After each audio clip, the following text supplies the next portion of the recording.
Salut les amis, salut tout le monde et surtout bienvenue une fois de plus sur votre chaîne d'information préférée, la SN Info.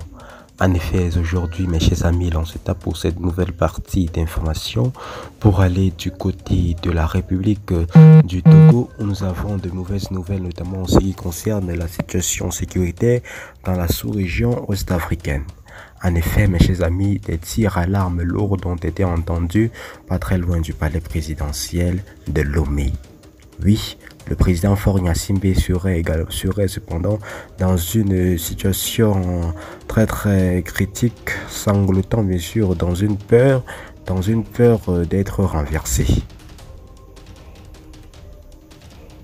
Suite à cela, la population exige cependant un communiqué officiel du gouvernement afin bien sûr que le gouvernement puisse bien sûr éclaircir les doutes sur cette affaire qui reste cependant en suspense sur la toile. Du côté du Burkina Faso, la libération des deux gendarmes ivoiriens détenus à Ouagadougou. Ce qui coince. D'après le média français Jeune Afrique, le parti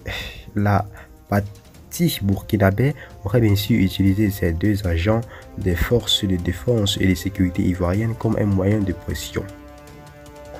Monnaie d'échange, en échange de leur libération, le gouvernement burkinabé exige de la partie ivoirienne le rapatriement de Sékou Ouedraogo et un ex-agent des services de renseignement burkinabé qui aurait trouvé refuge en Côte d'Ivoire.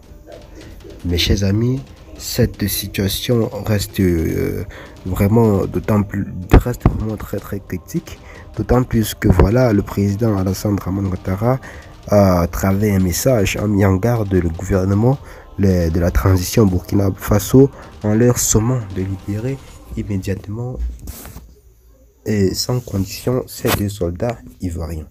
Qu'en pensez-vous de cette situation? Faites-le nous savoir dans les commentaires et à tout à l'heure pour une nouvelle partie d'information. Bye bye.